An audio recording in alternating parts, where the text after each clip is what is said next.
Hello, and welcome to another episode of Rico'S Rants. I am your host, Rico DiGiorgio. Tonight, I had a stressful ass day and a stressful fucking night. So, I decided to watch a movie, take the edge off everything. And one of the movies that I decided to watch and review, ultimately, is one that is very near and dear to my heart. The Goonies. And the reason why I chose The Goonies, and the reason why I love The Goonies, is because, when I was a kid, sometimes stuff would be too scary to watch. And there were great ways of having junior films to introduce to the bigger films. What I mean by that is there were times where I was young. I was too young to watch something like Indiana Jones and the Temple of Doom. That's a scary fucking film when you're a little kid. It's.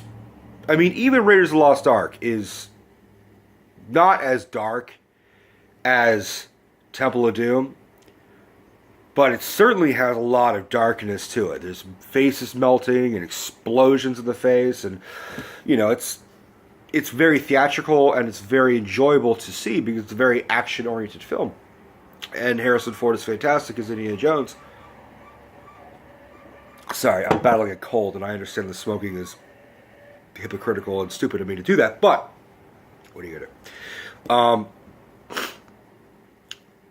So my way of introducing Indiana Jones to my younger self was watching The Goonies. Because The Goonies is just very much a junior Indiana Jones without watching the young Indiana Jones Chronicles, which were not very good.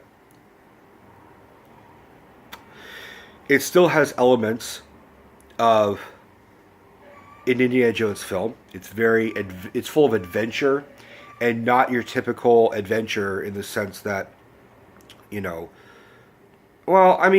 it's pirates and treasures and mystery, and it's all these kids. And when you really break it down, the only reason why they're doing this shit is to save their town. It's all about community and friendship and how they are, it's not them trying to find treasure for their own selfishness or to put in a museum. They're doing it so they don't have to move away from each other. It's a very touching story. So let me get to the basics for those who haven't seen it. And I am, as usual, I'm spoiling the hell out of this because I just don't care. I like to talk about movies. If you haven't seen The Goonies, go see it. I apologize for your lack of a childhood. If you just don't care about spoilers, but you haven't seen it, that's fine. It might make you go see it. In which case, listen to me. You should listen to me. You should listen to me anyways. I know what I'm talking about. It's my show. It's called Rico'S Rants. Enough said. So, Rico's Goonies is very much a Spielberg film. It's also very much a Chris Columbus film. And it's very much a Richard Donner film, or a Dick Donner, as some people refer to him. Not in a negative way. It's very loving. I don't know. Chris Columbus at this point, was just a screenwriter. And he's now famous for the one who... He wrote Home Alone, he wrote Gremlins. He's become a big filmmaker in his own way. He directed the first two Harry Potter films. He has sort of not done as successful films as he has used to, and he sort of cornered himself into the guy who can direct children.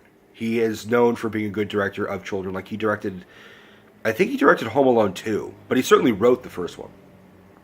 And he did the Percy Jackson movies, and now they're not making those anymore, so go figure. It is very much a kid's point of view movie. There are adults in the film, but usually the adults are the bad guys. And we'll get to those in a minute. You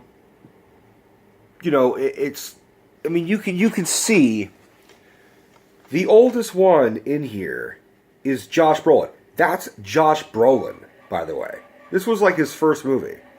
And now he's a big actor as well. Let's go through the list because I don't know the majority of these people. Josh Brolin, Carrie Green, I think her name is. I don't know what the fuck she's been doing. This dude, Jeff Cohen, I think his name is. I don't think he's been anything since. That's Corey Feldman, one of the Coreys. And the less we say about him, the better. That's fucking Short Round. That's Short Round from Temple of Doom. So this is also another sort of tie-in to the Indiana Jones thing I was talking about earlier. That little tiny girlish looking dude, that's Sean Astin. As in Samwise from Lord of the Rings and the titty bouncer in 51st Dates. Good luck, Sean. I don't know who the hell. Oh, this is some Martha Plimpleton. Pimpleton. I don't know what her name is, but I haven't seen her in anything either. This broad, what's her name? I don't know her name. I don't know. This is one of the bad guys, and that's One Eyed Willie, which I am astounded they had that joke in the film. So all these kids are living in Seattle? No, not Seattle. They're living in like some Washington State little suburb, or it looks like Santa Cruz. It's just a little tiny little town north. That's all I really can remember. I don't remember, it's like Oregon or something. I don't know. It's very sea oriented. Just a quiet little neighborhood. And all these kids are all very different in their own way. Sean Astin's character is the leader of the group, but also asthmatic. And he's the one who's always like, Goonies never say die. That's their mantra. That's their motto. Chunk is the chubby, whiny kid. They also kind of sort of make him a Jewish stereotype as well. Not that they need to, but the whole point of this is that there's a character for everybody to identify with. Even if you're not Jewish, but you are a heavy kid and sort of the comedy relief of your friend's group, you can relate to this guy. There's the Asian intelligent kid who is very much into making gadgets and tinkering. So if there's someone who plays with a lot of Legos or something, they can relate to that. There's a couple girls. One of them is the sort of brainless, attractive one. And then the other one is not as attractive and more intelligent and big, thick glasses and sort of the logical one. Like, what are you all fucking doing? What are we doing here? Like the one that no one listens to in horror films, essentially. You've got the older brother, Josh Brolin, who is just, he is the stereotypical older brother. He bullies his little brother, but he's very protective of his brother. He's always working out, which is very funny because he has like, it doesn't really show him having any definition. So he's just working out constantly. It doesn't look that imposing, apart from the fact that he's taller than everyone. That's it. Am I forgetting? Corey Feldman is that annoying guy who doesn't shut up and does impressions, and I think I just described myself. Well, what are you going to do? He's called Mouth for a reason. So maybe I did just describe myself. These kids are all... this is their only adventure that we've ever seen. They've alluded to they've gone on Goonie adventures before.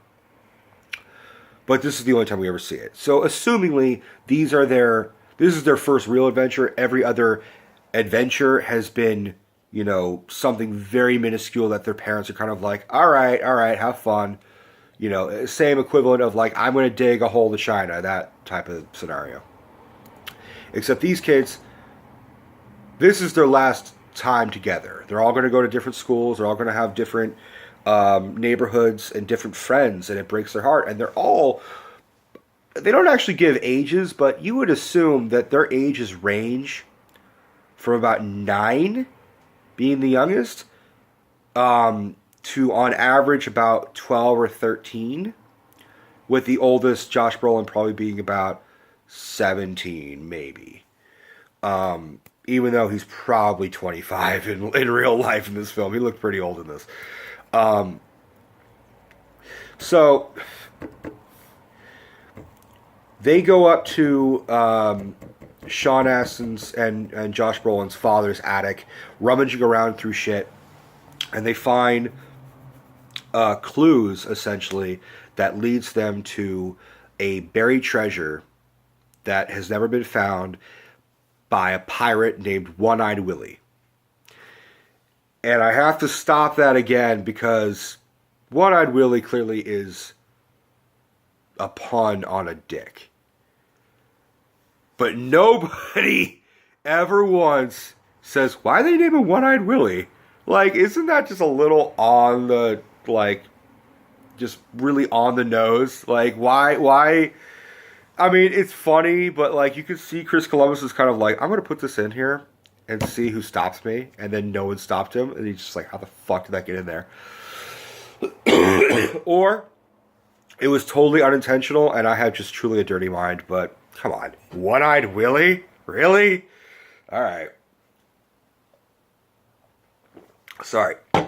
That is warm stuff to help with my congestion. And it's not working. I've been battling this cold for about a week. My dad's girlfriend thinks I have bronchitis. So,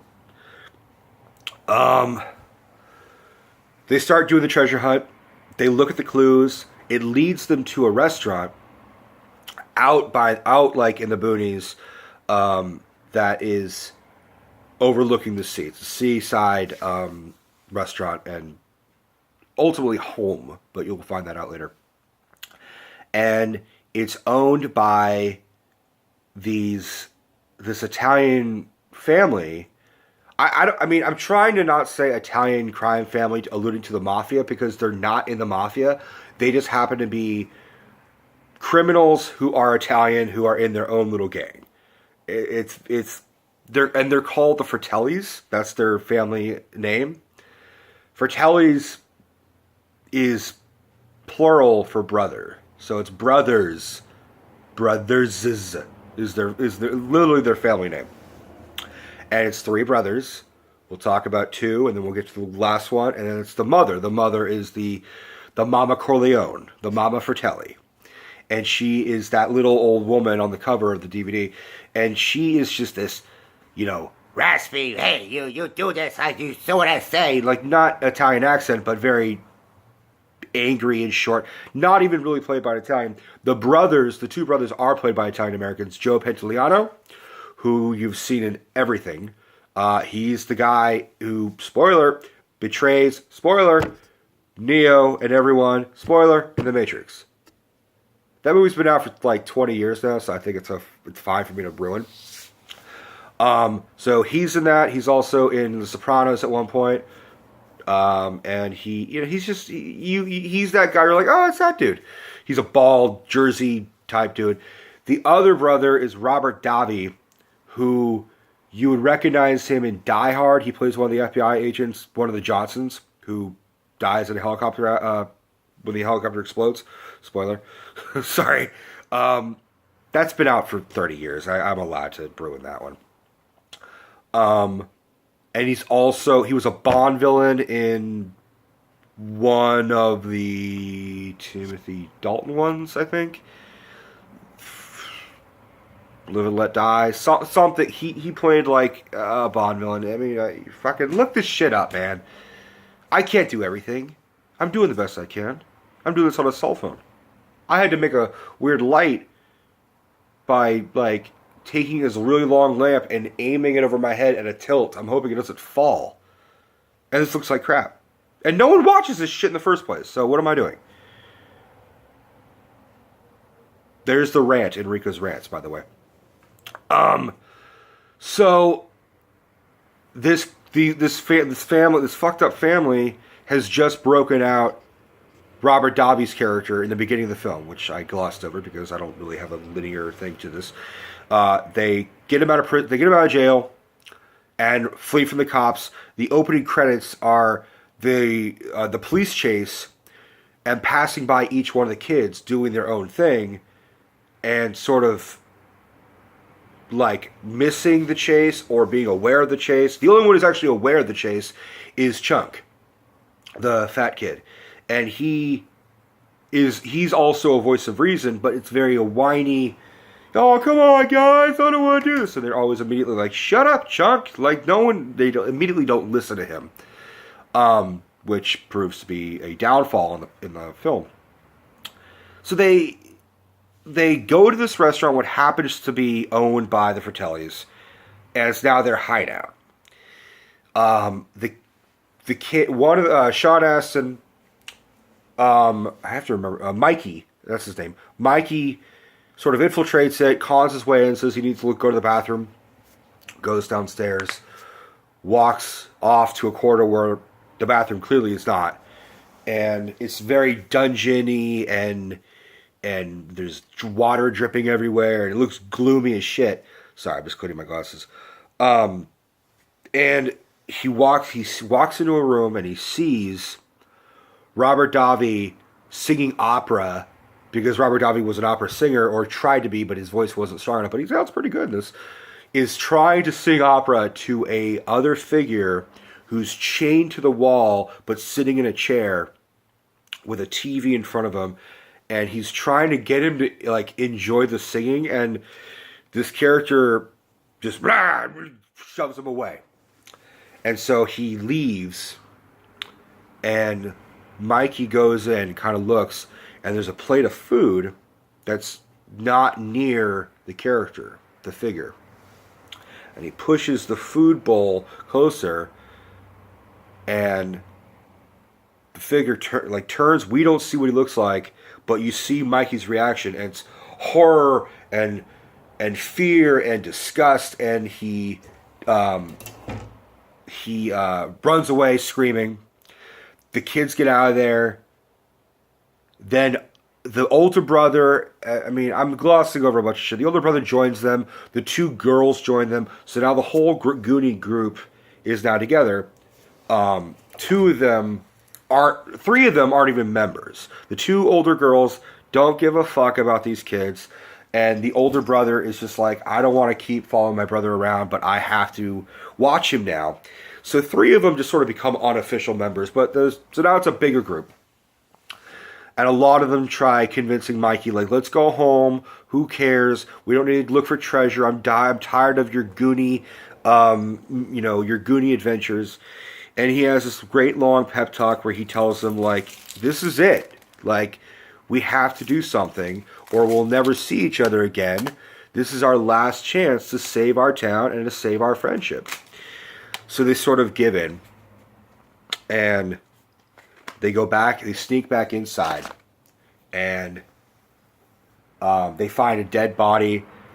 And so they realize these are criminals, and like they're freaking out.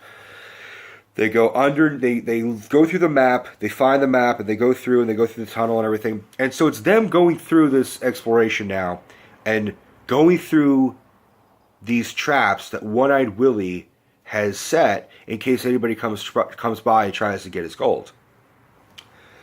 Skipping ahead. The figure, at this point, Chunk gets separated. So he's not with the group now. He's stuck at the Fratelli house. The Fratellis find him and sort of interrogate him and try and get him to talk and try and get him to reveal where his friends are and what they're doing and all that shit. They eventually put him in the room with that figure. And the figure turns, and he's just this misshapen, ugly thing. He's got an eye up here. He's got, ears that do this, and he's got fucked up teeth. This is Sloth. Sloth is the other brother, and he is just a big, ugly guy, but all heart, and has just been tortured and beaten and chained up by his family. And he loves his family. There's a whole thing where he loves his family, but he knows they're bad. He and Chunk become the best of friends. And Sloth has this great voice, and it's and it's very high pitched and very guttural, and he's like they're eating ice cream together, and no, first he's like, hey, you want a candy bar? And he pulls up a Baby Ruth, and he's tied to a chair. And he tries like, all right, I'm going to throw it at you. And he throws it, and it hits Sloth in the face, and he goes berserk, rips out his chains just to pick up the candy bar. But before that, he gets excited. He's like, Ruth, baby, Ruth. It's fucking funny. I can't stop laughing. This is shit that I saw when I was a kid and laughed my ass off. Because it was enjoyable. Yeah, there were skeletons. Yeah, there were dead bodies. Yeah, there was like crazy gloom. But it was vibrant enough and exciting enough. And they were kids. I can relate to these kids to a certain degree. It was just a great way of being like, all right, I'll watch Temple of Doom now. And Temple of Doom wasn't as scary now. Because I had seen something with some scary elements, and I'd sort of prepared myself to that whole thing. And then I got into horror films, and that was a whole other fucking thing. So this really is just a magical film. Long story, short. They make it. Spoiler alert. They fucking they go through all the mazes and all the traps and everything. Fucking Dino, what are you doing? And then they get to the pirate ship. It's a pirate ship in a giant cave. They find the treasure. At this point, the Fratellis have caught up with them. Open up one more trap. And you know what? I won't even spoil the ending. Won't spoil the ending. How about that? But this is just a fantastic film. It easily, I would give this film 4 stars. Easily. Like, it's 5 stars is a perfect film to me. This doesn't have flaws, but I took a star away based on the fact that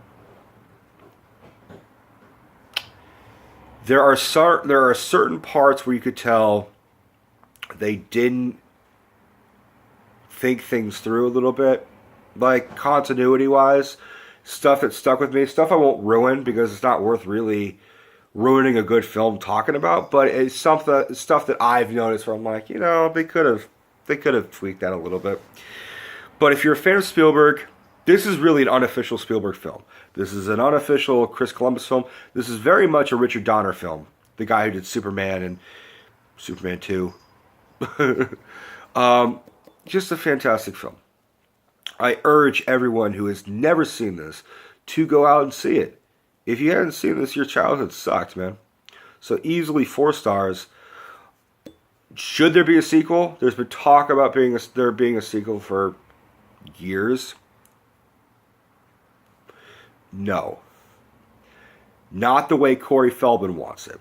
Corey Feldman wants there to be a sequel where it's the same group as adults doing this. No. That's a bad idea. You could make a TV series about it. I would watch that. I would see a small TV miniseries. Not even a miniseries. But you don't want to drag it out. In other words, if you like the show Stranger Things on Netflix, you'll love the Goonies. Because clearly they took inspiration from the Goonies. Very much, sort of social outcast kids that find their friends through their own weirdness and adventureness and shit like that. Become close, go on adventures, save the day. That's what this is. This was the original one for that. Not that Little Rascals bullshit, and not fucking whatever else, like, was, not Dennis the Menace, not even Bart Simpson. Although I think this is before Bart Simpson. It's gotta be. This is very much the route to where I'm a weird kid, I'm fat, I'm into techie stuff. We're all weird. Let's become friends and save the day. This was it. Please go out and see it. Thank you for watching. Then please like, comment, subscribe, and share to your friends or your enemies. I don't care. I'm not picky. Let me know if there's something else you would like me to do. I'm just doing this on my own. I'm talking about movies that I love. Recommend something for me to do. Love you all to death, guys. Thank you, and take care.